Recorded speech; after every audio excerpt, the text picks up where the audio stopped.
Hi, I'm Michael. Welcome to Marchwood. I'm a pre-cadet on the pre-cadetship course here. And I'm a carpenter on the Level 1 course. Let's take a look around the campus.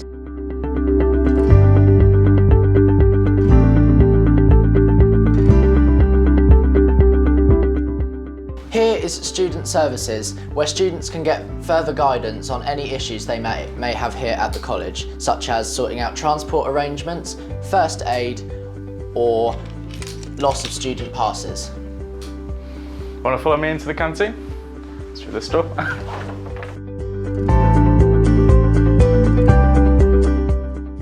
So here's our student canteen.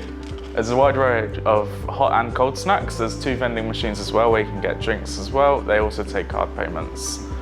We generally eat in the next room along, and it gets kind of busy during the day, but it's nice. It's a good selection of food we got.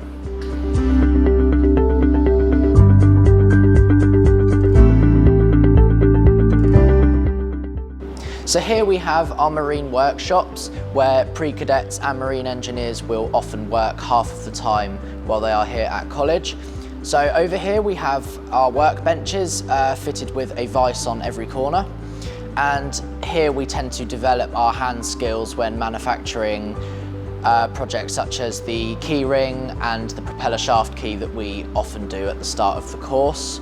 We also have machinery to aid our manufacturing, so we have bench grinders, sheet benders, guillotines, pillar drills, and of course we've got a shadow board full of tools such as hacksaws, calipers and files, which we'll use to further develop our hand skills when carrying out our projects. So this is one of our 3 computer classrooms in the college. So there's 2 more upstairs along with a regular classroom, and the electrical workshop is upstairs as well.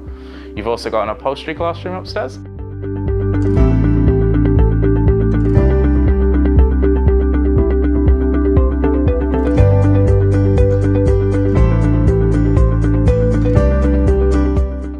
So this is where we'll spend about 6 to 6.5 hours a week on our carpentry course in here. We'll do everything from theory, coursework and research about the course as well. You'll also find in here is generally where you'll find a tutor or 2 every now and then. You can pop in and get some work done in your spare time too.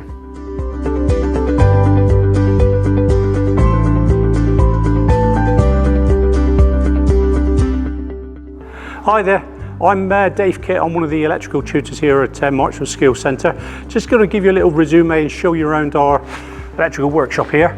Behind me, as you can see, we have work that's currently under construction by some of our level 2 full-time students who only joined in September this year, September 2020, and already they're making really good progress. We've got very good healthy numbers of students coming into the centre, and we're seeing a really positive uptake with their want and willingness to want to learn at this moment.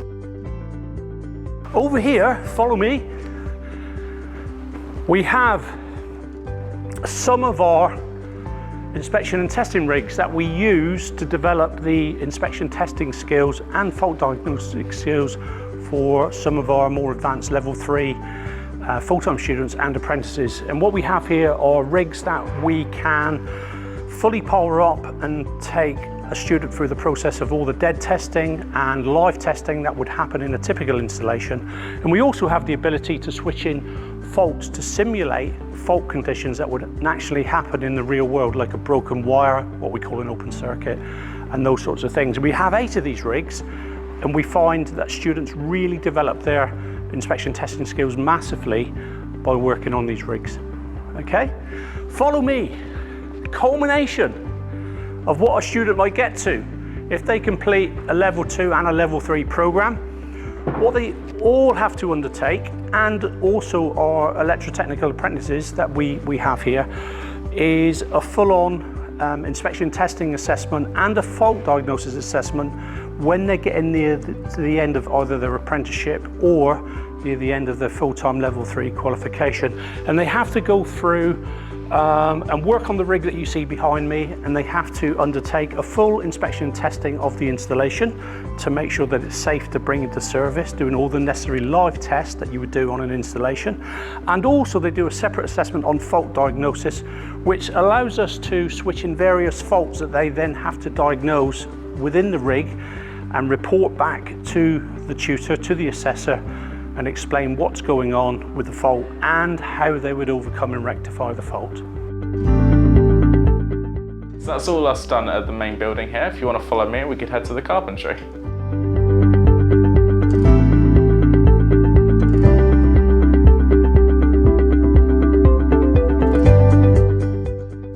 So this is our carpentry workshop. This is where you'll spend about 70 to 80% of your time as a carpentry student at Marchwood. We've got 10 benches, all which will situate about 2 students at each, so you're keeping social distance as well. We've got a selection of tools over on the other side, as well as all of our heavy machinery for carpentry cutting, planing, and everything is behind closed gates. So over here is generally where the higher sort of apprenticeships work. So you've got all of your sort of where you're starting to do joinery and carpentry more in much wider scale. So you do your doors, your windows, fitting kitchens, everything goes on at this side of the workshop.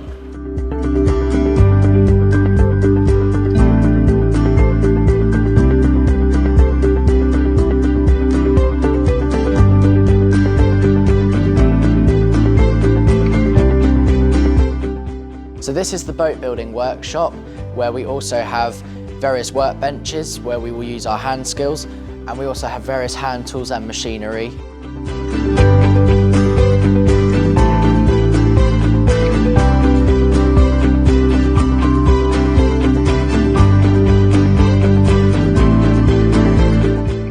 So here we have our composites workshop, where you will work with various composites such as fiberglass.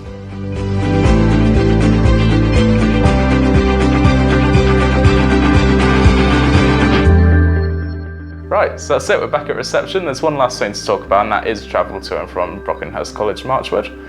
So it's very easy to get to. There is a bus that goes straight here from the Totton train station, which is on the main line to Bournemouth. If you're driving in, there's a good sized student car park. Biking, there is a decent sized bike rack, and it's very easy to access by foot as well. So I think that's it from us today. We hope to see you in September.